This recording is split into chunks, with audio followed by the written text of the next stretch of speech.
Krishna Krishna Hare Hare, Hare Rama Rama Rama Hare Hare. So we're reading from the Bhagavad Gita 13th chapter, Nature, the Enjoyer and Consciousness, text number 15. So if everyone can Savindriya Gunabhasam.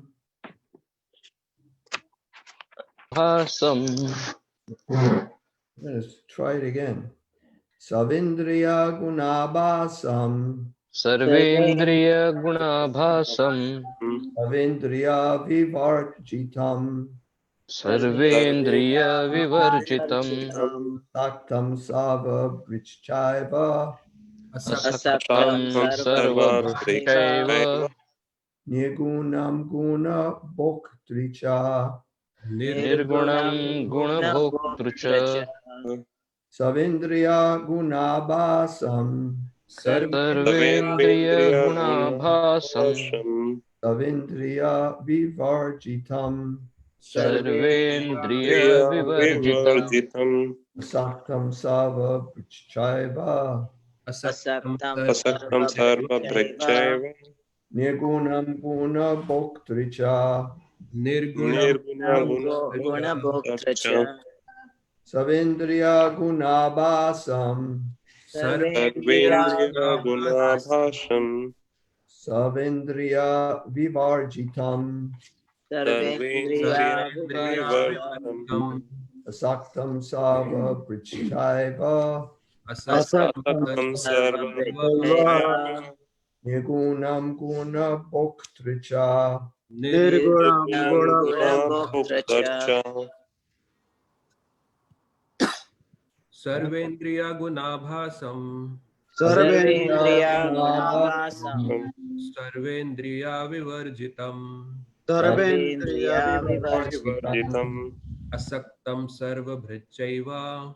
Asaktam sarva bhrichaiva. Nirgunam Gunabhoktracha. Nirgunam guna bhoktracha. Sarvendriya Gunabhasam. Sarvendriya gunabhasam. Sarvendriya Vivarjitam. Sarvendriya vivarjitam. Asaktam Sarva Bhuchaiva. Asaktam sarva bhrichaiva. Nirgunam Guna Bhoktricha. Nirgunam guna bhoktracha.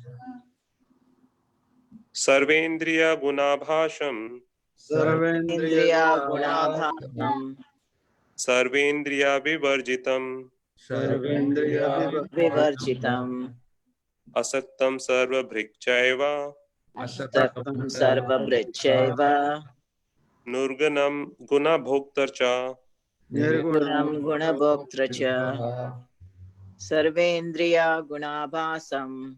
Savindriya Gunabhasam. Sarvendriya vivarjitam. Sarvendriya Vivarjitam. Asaktam sarva bhrichaiva.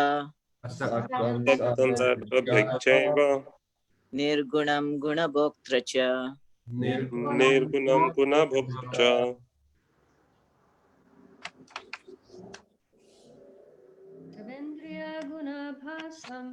Sarvendriya gunabhasam. Savindriya Vivarjitam. Sarvendriya vivarjitam. Saktam Sava Brichchaiva. Asaktam sarva bhrichaiva. Gunam Guna Bhoktricha. Nirgunam Guna bhoktarcha. Sava. Sarva. Of all. All. Indriya. Indriya. Senses. Senses. Guna. Guna. Of the qualities. Of the qualities. Abhasam. Abhasam. Abhasam. The original source. The Original source. Sarva. Sarva. All. All. Indriya. Indriya. Senses. Senses. Varjitam. Vivarjitam. Being without. Being without. Saktam. Asaktam. Without attachment. Without Without attachment. attachment. Savabrit. Sarva Sarva Sarvabhrit. maintainer of everyone. the the maintainer of maintainer of everyone. Cha, Cha, also. Also. Eva, Eva. certainly. certainly. Nirgunam, Nirgunam. Gunam, without material qualities. without Without material Material qualities. qualities. Guna Bhoktri, Guna Guna Guna Bhok, Bhokta. master of the gunas. master master of the gunas. Guna. Cha, Cha. also. Also. Translation. The super soul is the original source of all senses, yet he is without senses. He is unattached, although he is the maintainer of all living beings. He transcends the modes of nature, and at the same time, he is the master of all the modes of material nature. Purport. The Supreme Lord, although the source of all the senses of the living entities, doesn't have material senses like they have. Actually, the individual souls have spiritual senses, but in conditioned life, they are covered with the material elements, and therefore the sense activities are exhibited through matter. The Supreme Lord's senses are not so covered. His senses are transcendental and are therefore called nirguna. Guna means the material modes, but his senses are without material coverings. It should be understood that his senses are not exactly like ours. Although he is the source of all our sensory activities, he has his transcendental senses, which are uncontaminated. This is very nicely explained in the Svetasvatara Upanishad 3:19 in the verse Apani Pada Javano Grahita. The Supreme Personality of Godhead has no hands, which are materially contaminated, but he has his hands and accepts whatever sacrifice is offered to him. This is the distinction between the conditioned soul and the super soul. So before I go any further, I'm going to just go over this much. I'll read the translation again. The super soul is the original source of all senses, yet he is without senses. He is unattached, although he is the maintainer of all living beings. He transcends the modes of nature, and at the same time, he is the master of all the modes of material nature. So just talking about his senses. So it says here in the translation, the super soul is the original source of all senses, yet he is without senses. So nirguna, aguna is qualities or senses. So nirguna means he is without senses.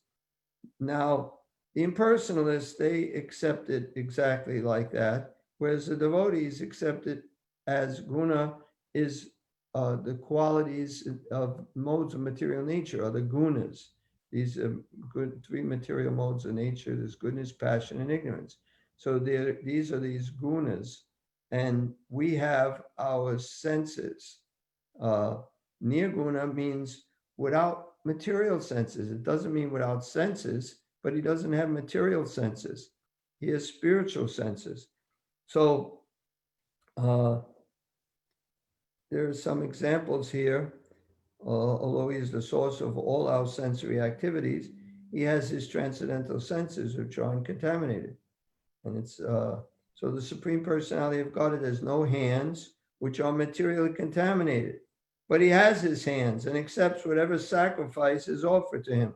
Prabhupada has also explained how the impersonalists are the biggest, or the Mayavadis. The Mayavadis are the biggest offenders, because the Mayavadis say that God has no hands, he has no eyes, he has no feet, he has no legs, he has no personality, he has nothing.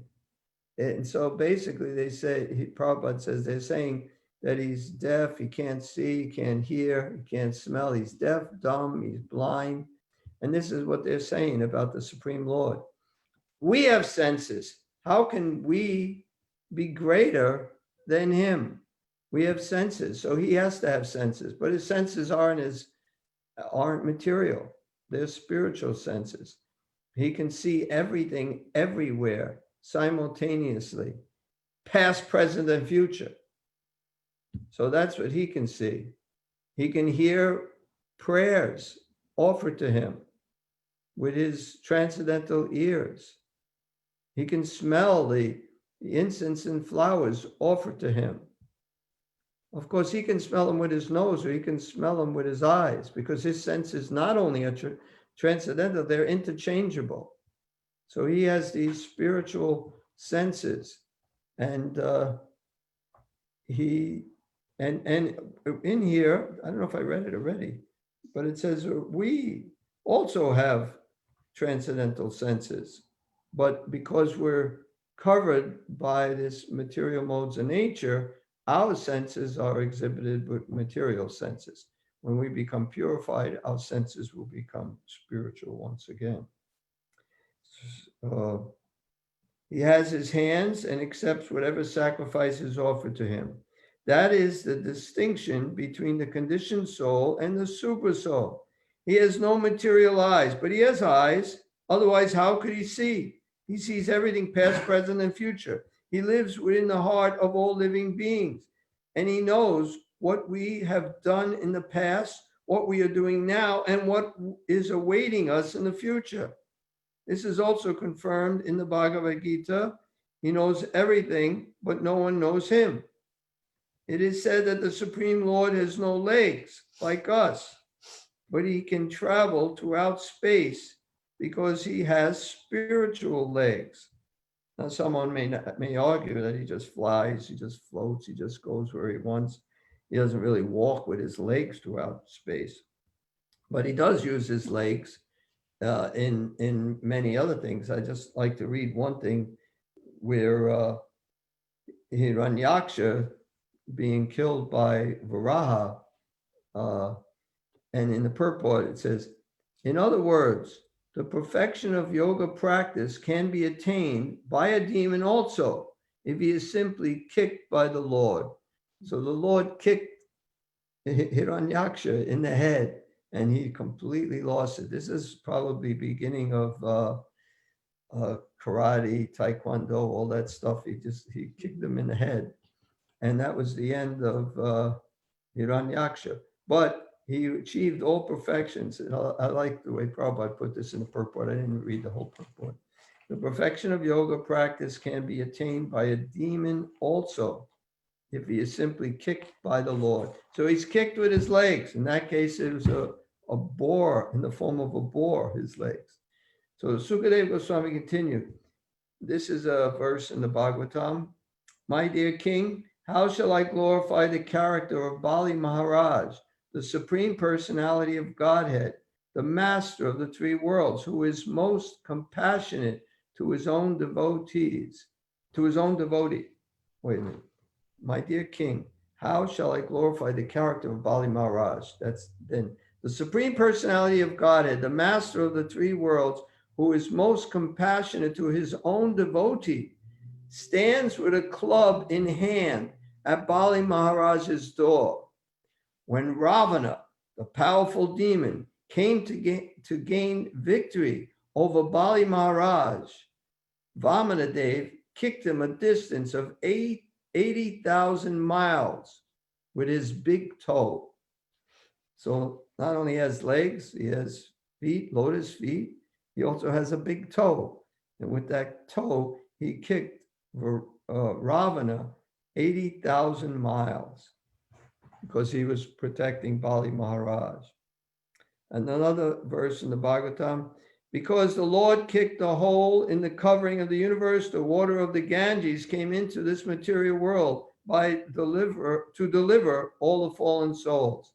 So he not only kicked, he made himself so huge, he covered the whole universe. And he had to take after his second step, he covered everything and he kicked a hole in the universe. So he was in a huge form, but he still has lotus feet. So on another verse, unbearably pressed in every vital point, the demon Putana began to cry, please leave me, suck my breast no longer. Perspiring, her eyes wide open, and her arms and legs flaring. She cried very loudly again and again. And in the purport, the Rakshashi was severely punished by Krishna. She threw her arms and legs about, and Krishna also began to kick her with his legs to punish her properly for her mischievous activities. So as a little baby, he started kicking her. The child was sleeping, but suddenly he awakened, and as usual for a child, began to kick his small legs.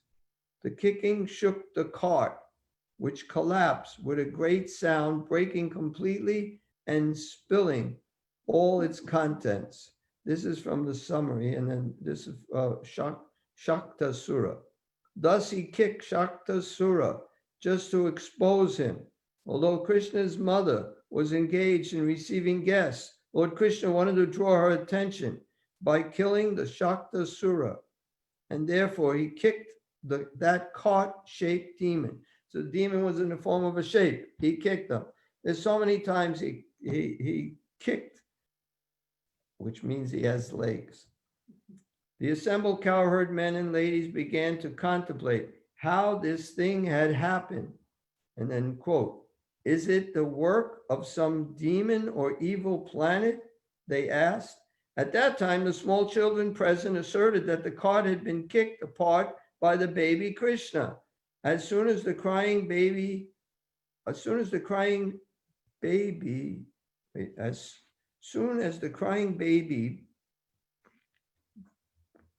it says baby bad, kicked the cart's wheel.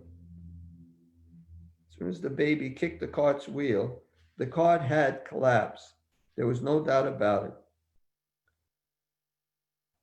One last kick I'm given here.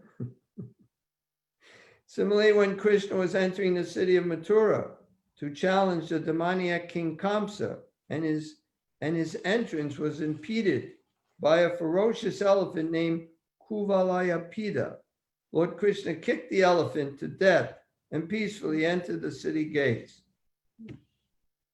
So he kicks. A lot of examples of him kicking, and you kick with your legs.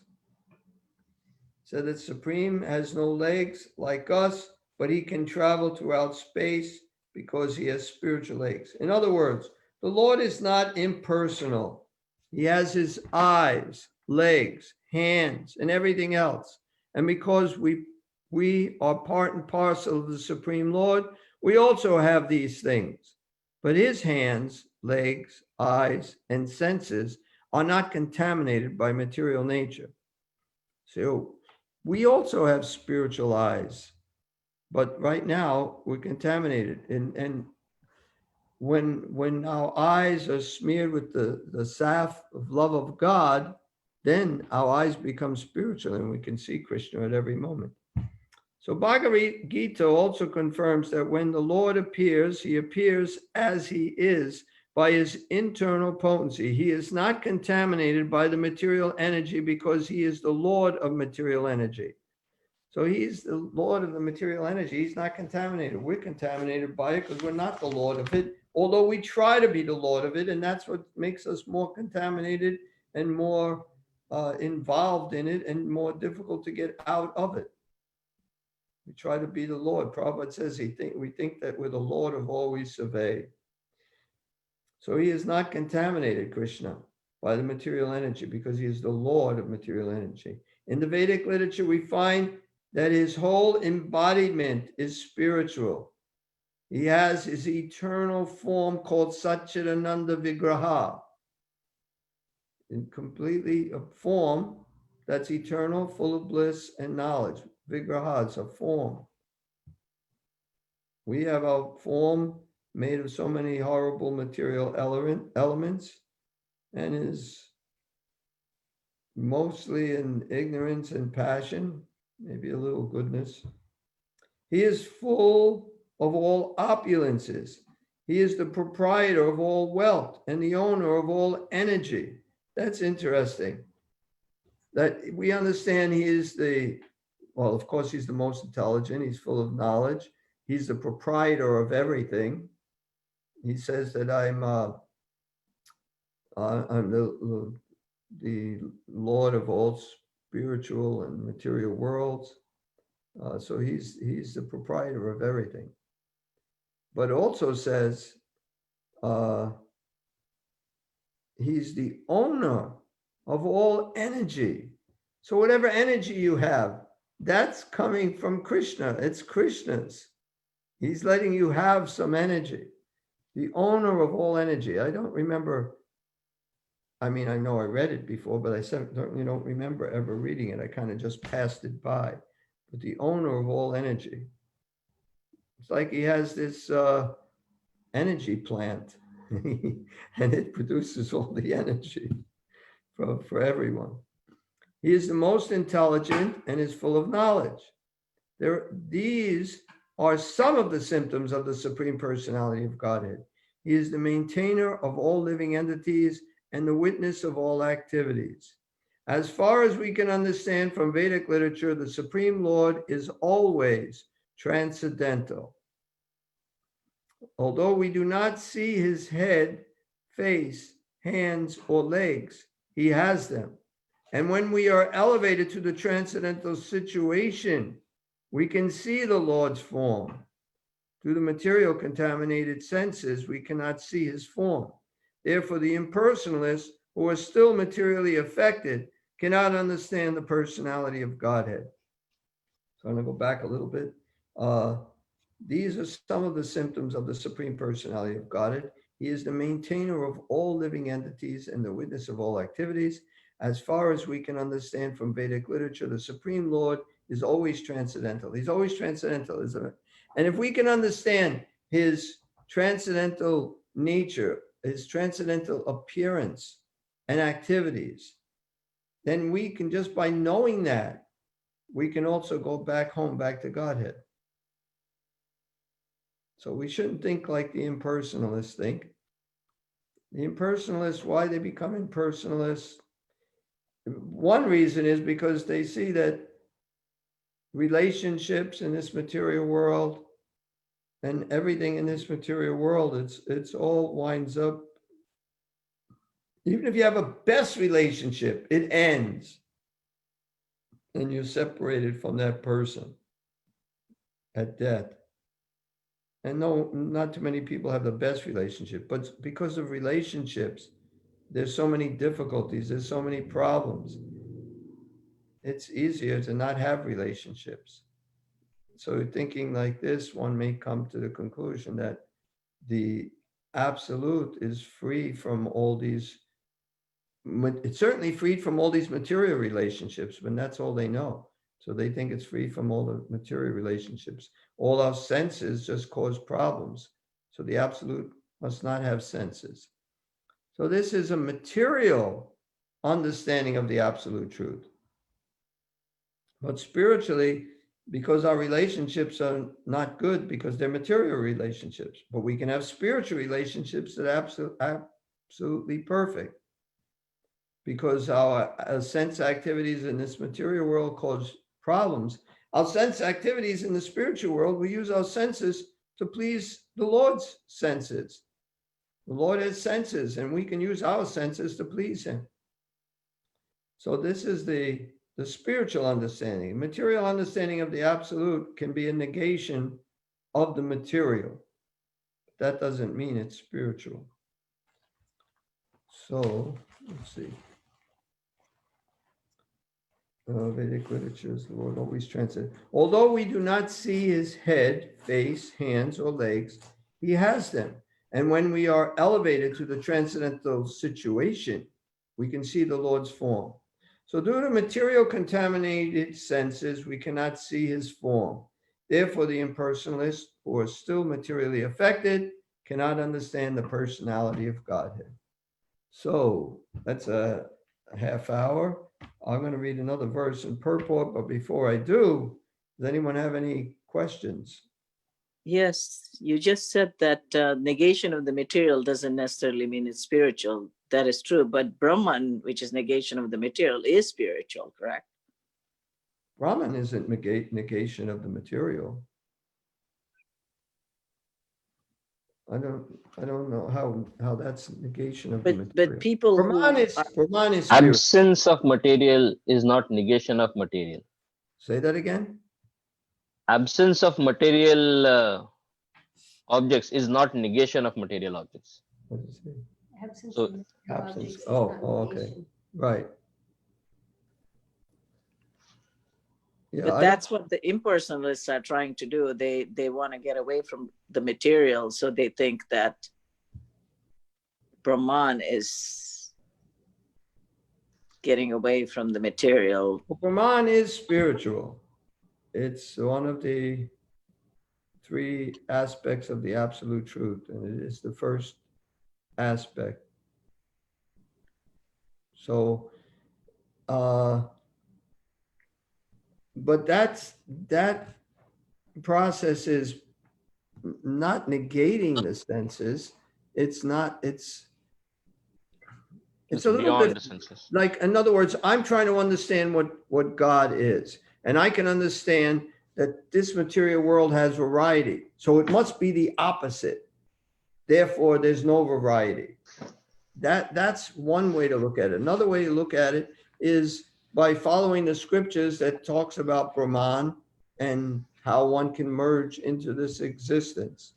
So that's not negation of the negative. The material world is the negative. So negating the negative doesn't mean it's positive. But in the material world, there is variety. So you know, if you don't have anything else, you have to think it's the opposite. It is the opposite, but it's more the opposite of there is variety, but it's a different quality of variety. It's eternal, full of knowledge, full of bliss. That you can't really get there by speculating, but by speculating, you can understand that because there's variety here, there's no variety in the spiritual world. It has to be the opposite. Yeah. Yeah. Yeah, different people are attracted to different things, I guess. Some think that opposite of the material world, opposite of not having relationship, is going towards the Brahman aspect of. Yeah, I do think there are two types of people who go towards Brahman. One type is the one we're mentioning, and I think another type is people who read the scriptures. They have a bona fide impersonal guru, bona fide in the sense that it's impersonal in their line, and they follow them. I've heard it explained that Brahman is the Sat aspect of the absolute, and Paramatma is the Chit aspect, and Bhagavan is the full Satchidananda aspect. Is that true? I've heard that too. I heard it. I don't remember reading it. I've heard that the Brahman has Sat. Talk louder. I've heard that Brahman has Sat, that Paramatma has Sat Chit, and Right. Bhagavan Right. has Sat Chit. Right. Satchidananda. That's Yeah, it. yes. Yeah, I Right. missed the part that Paramatma has Yeah. Satchit. Yeah. I understood your part in this.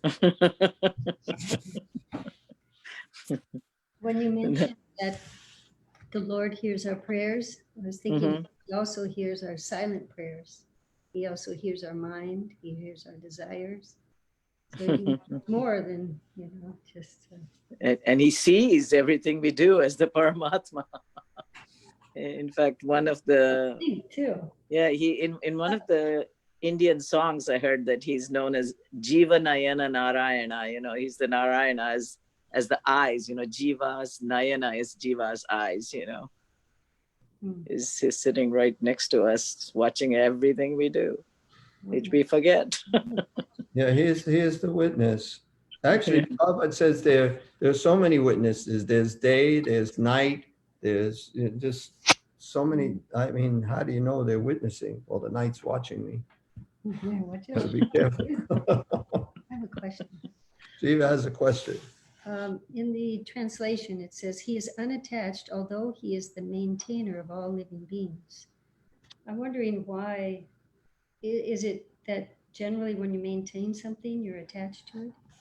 You get attached? I would think you're attached to things that you maintain. Why would you bother maintaining something if you had no attachment to it?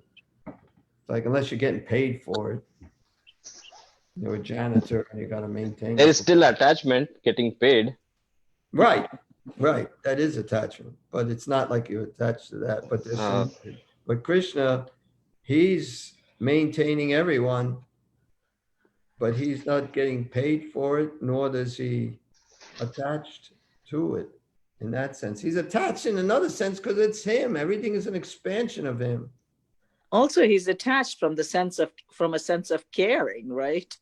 I mean, in that sense, he would be attached also, wouldn't it be? Well, he loves his He devotees. no? cares about his devotees. But I thought he cares for every soul. I mean, Every that's soul why. is a devotee. But doesn't he come with? That means he cares. If he comes with every soul in every body, that means he cares.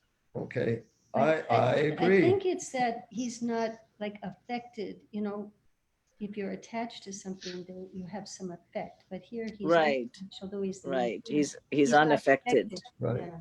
Right. Yeah. Well, I'll do this, but you know, that's like you try to help somebody, but you're not, you know, so attached. They have their free will. They don't want to do it. That's fine. Yeah. And another sentence in the In other words, he's purport- not sitting back crying all the time because we're just doing all nonsense. He's not going Well, Pyare Prabhu, Yes. he knows what is the destination, that the soul is not going to destroy it.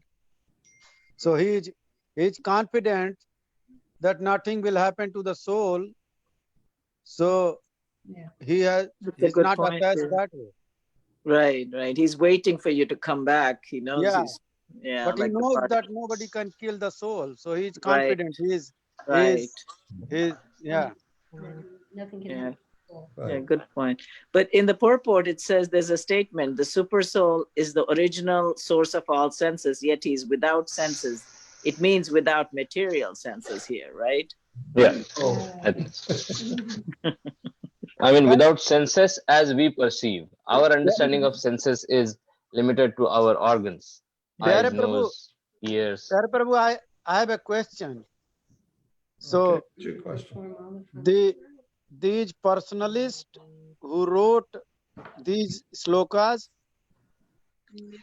why do they not explain in detail? I mean, why they were miser of words? They could have added a couple more words. That transcendental senses. Well, because then we'd have nothing to say. I see. I mean, when you say these persons, it means Srila Prabhupada is the No, one. not sure. Srila Yeah. Prabhupada is explaining what the other people didn't.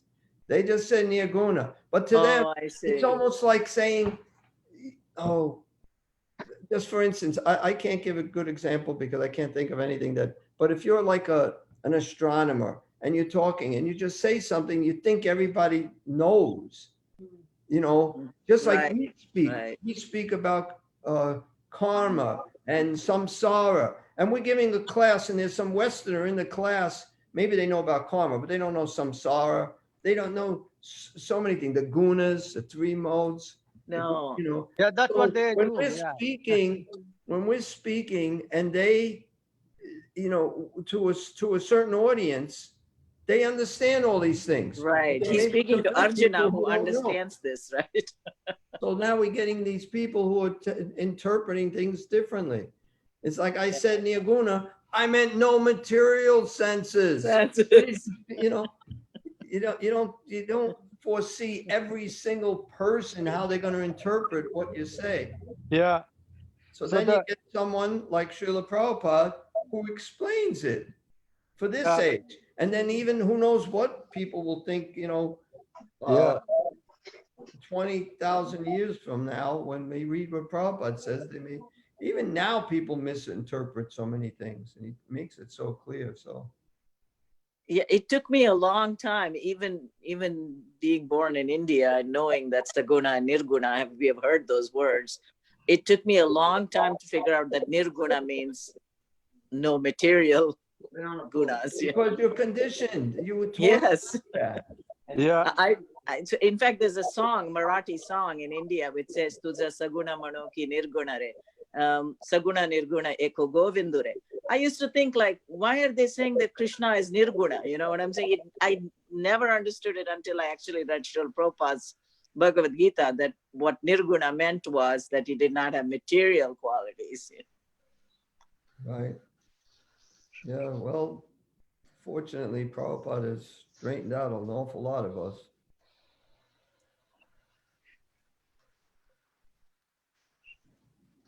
Any other comments or questions?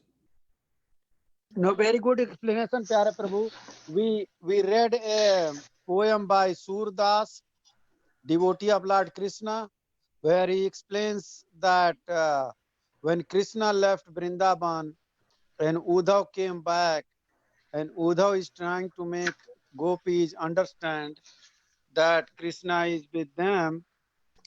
So then Surdas explains their condition, that they want to eat, they want to drink poison. Gopis wanted to drink poison. So he does. So Surdas doesn't write poison directly. He wrote Nakhat Bed Grah Jor Aradhikari. Soi Banatav Khat. Meaning, if you combine Nakshatra, which is 27, Vedas, which are 4, Nakhat Ved, Grahas, 9, Nakhat Ved, Grah Jori, Aradhikari. So if you combine these, it will be 40 and divided by 2, which is bis, 20, bis in Hindi, 20 in English. That means poison. So we need some information, some knowledge to be able to interpret like Prabhupada did. Well, let me ask you a question. What did Uddhava think after meeting the gopis? I'll ask everybody this question. No, I don't know. I didn't understand the question. It's not repressed. I have to read. What did Uddhava think after meeting the gopis? He was trying to convince them that Krishna is everywhere,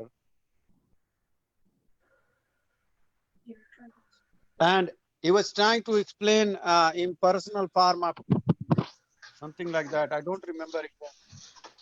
Okay, anybody know?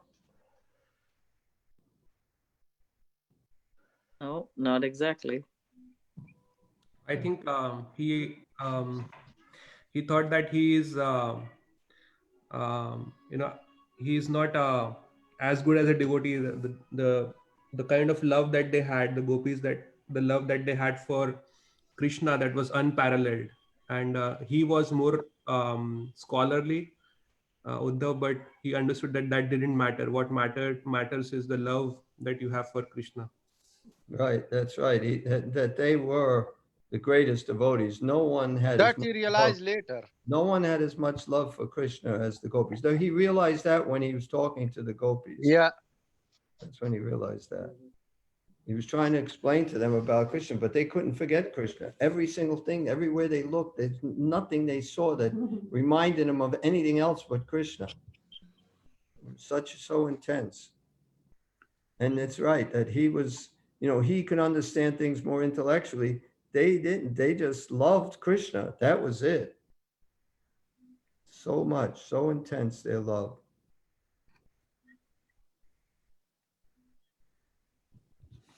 Okay, so I'm going to go and read. Where were you reading? You were reading something, right? After the verse purport was over. What were you reading exactly? Oh, I was just reading some notes about kicking. Oh, okay, Krishna okay. kicking. Okay, I thought you were reading some purport of Srila Prabhupada. They were, some were purports, some were verses. It's all of it from the Bhagavatam. Okay, thank you, Uh, Prabhuji. just to show that he has legs.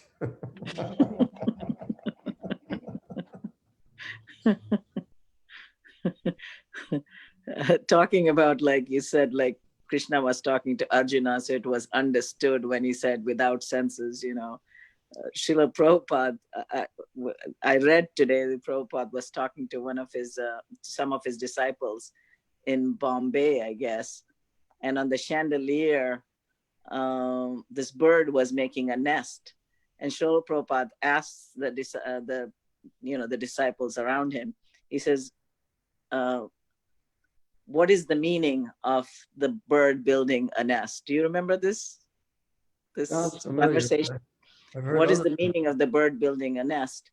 And all the disciples are thinking, they try to give all these philosophical explanations why the bird is building a nest.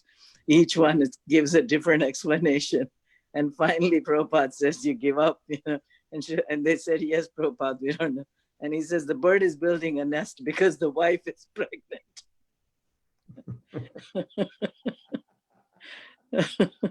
Just like any man would be building a home. So anyway, the devotee who was mentioning this joke was saying, like, if we are no different from the birds, then our life is worthless. Okay, I'm going to ask something else about birds that with Srila Prabhupada. They're on a morning walk and they pass by the tree, and on the ground there's all this bird stool. Mm-hmm. And Prabhupada says, what does this mean? And the devotee said, well, the birds are passing stool. He said, I know that. And then other people are thinking there's a certain pattern and it has some meaning. And nobody could figure out what it meant. And Prabhupada says, even the birds are attached to their home. They stay with their home. What does this mean? I know. And everybody was thinking some philosophical explanation. Devotees, I know. There's so many things like that. I like another story when they were walking in Beverly Hills. It's Prabhupada's teaching so many things, but there's these mansions, one after another, big, beautiful mansions. And Prabhupada says, someday we will get a temple like this. And devotees said, Jai, Srila Prabhupada. Then walking, someday we'll get a beautiful gardens like this. Jai, Srila Prabhupada. And then they walk to, and he says some other things, and Jai, Srila Prabhupada. Then at one particular mansion, they come up, there's a gate, and big dogs come to the gate and start barking. And Srila Prabhupada says, someday we will get dogs like this. And the devotee said, Jai, Srila Prabhupada. And Srila Prabhupada said, what are we going to do with dogs?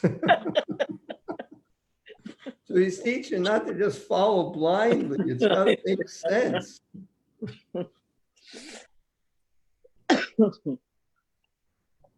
Okay. I don't know how much time we got now. 47. Only 13 minutes. Okay. Anyone else have a comment? It's not that long of a purport, but any more comments or questions? Okay. I'll read the verse once. You can repeat. Bahir antascha bhutanam. Bahir antascha bhutanam. Acharam charam evacha. Acharam charamevacha. Sukshmantvat tad avigyayam. Shukshmatvat avigneyam. Durastam chantike chatat. Durastam chantike chatat. The supreme truth exists outside and inside of all living beings. Bhairantascha bhutanam. Acharam charamevacha. Okay, can you mute people? The supreme truth exists outside and inside of all living beings, the moving and the non-moving. Because he is subtle, he is beyond the power of the material senses to see or to know. Although far, far away, he is also near to all. So in this here, in the verse, because he is subtle, he is beyond the power of the material senses to see or to know. So subtle. There's nothing subtler than the soul. Like we have a mind, which is subtle. We have gross senses, and then we have mind, intelligence, and those are subtle, although they're still material.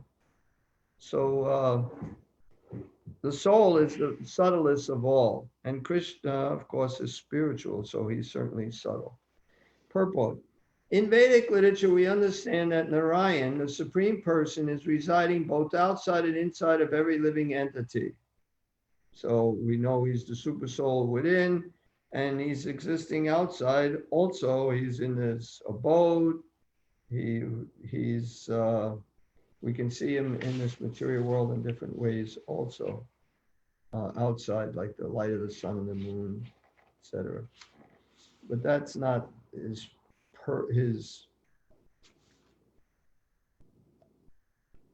The way we can see him in this material world is not really his spiritual body. It's kind of a material form, although it's transcendental. He is present in both the spiritual and material worlds. Although he is far, far away, still he is near to us. These are the statements of Vedic literature. Asino duram brajati shayano yati savata.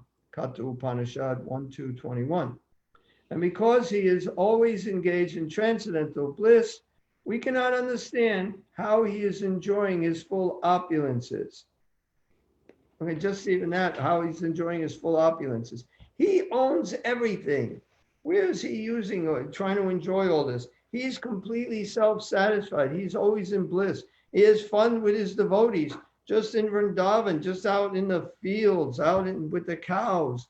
He's in the groves in Vrindavan with the gopis. I mean, he's having fun with his devotees. He is enjoying always. He's a supreme enjoyer. He's the only really enjoyer. We can really enjoy, if we give enjoyment to Krishna.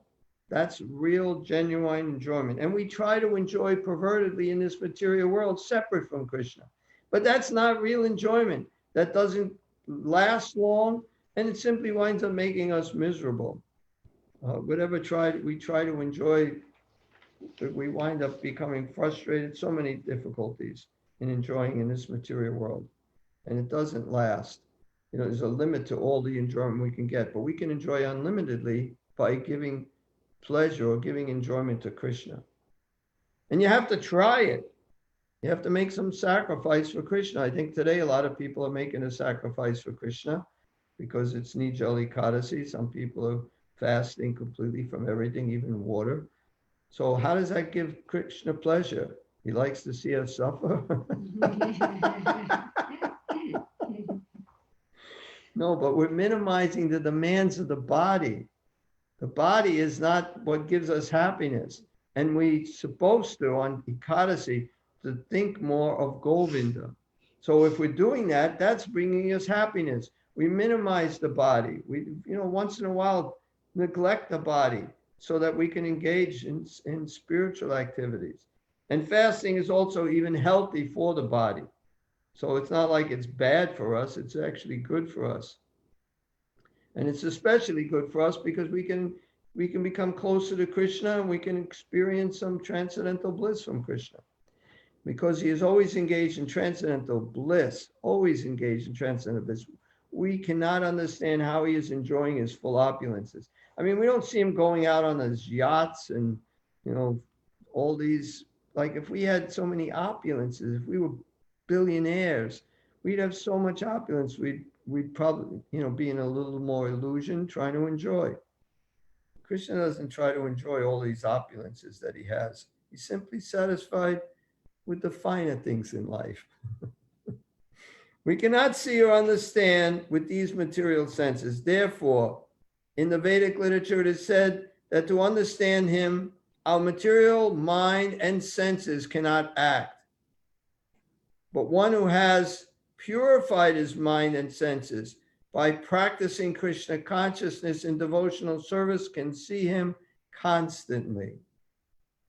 It is confirmed in the Brahma Samhita that the devotee who has developed love for the Supreme God can see him always without cessation. So that's what we're trying to come to. But at least we can see him and think of him more. We can certainly see him in the form of the deity. And we can think of that form of the deity. And we're actually seeing him.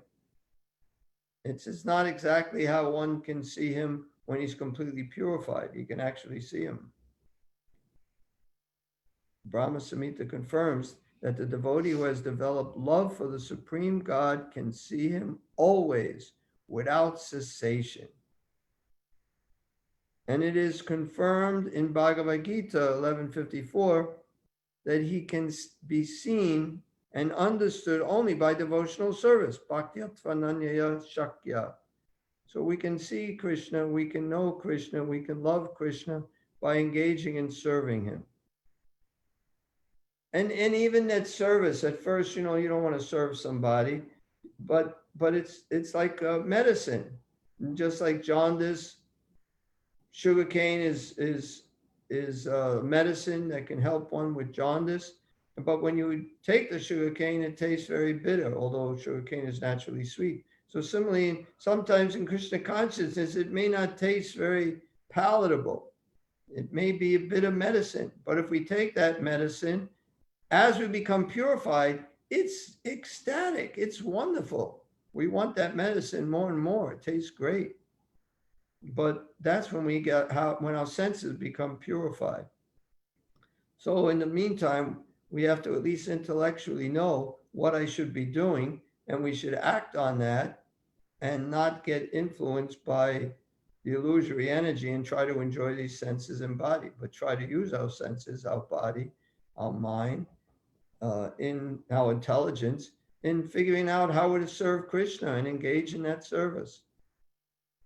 And that is purifying. And it's a test, and it's an experiment, and it's a science. And as a science, you have to test it. But this test you have to do it yourself.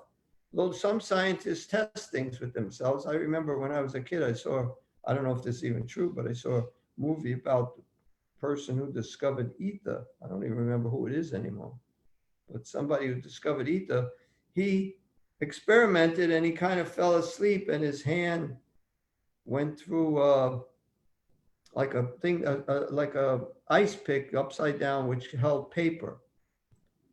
And he didn't feel any pain because of the ether. So he kind of experimented with himself. So sometimes scientists do experiment with themselves, but they may not necessarily get very good results. But this is an experiment. You have to do it yourself. You have to engage in devotional service. You have to try it. You have to try this chanting. And people do. They feel good. Pretty much anybody who surrenders to the chanting, even just for a short period of time, can experience some bliss. Krishna reciprocates. So this is an experiment we have to do with ourselves. And then when we do it, it does make us happy.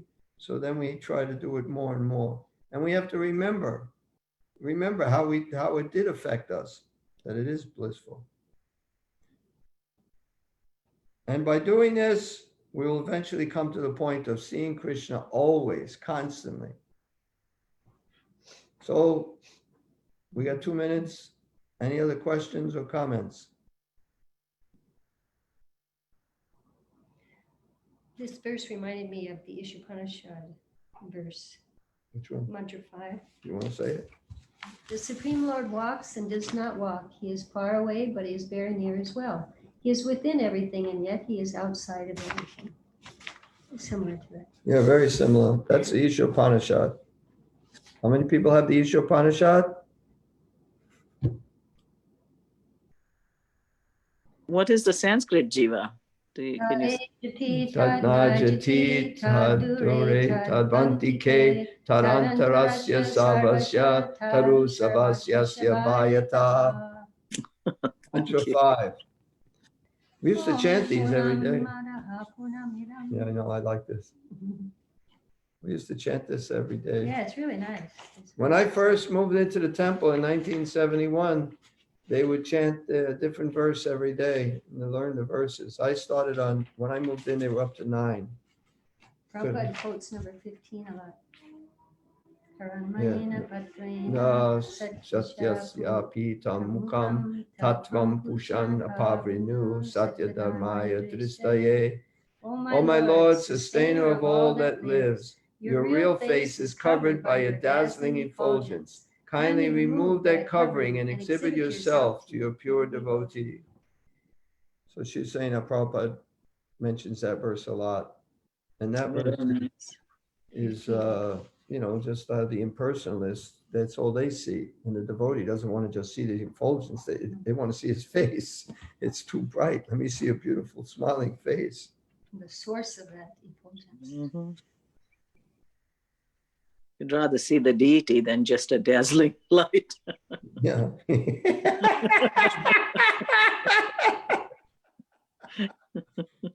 You can put the bright lights on for those. No, but I looked at the light and then I couldn't see anything afterwards. Right. It distorts your vision, the light.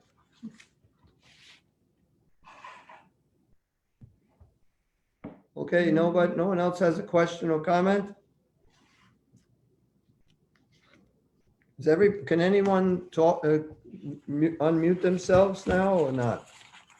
Yes, Prabhu. Okay. Okay, no other comments or questions? No. All glories to Srila Prabhupada. So far,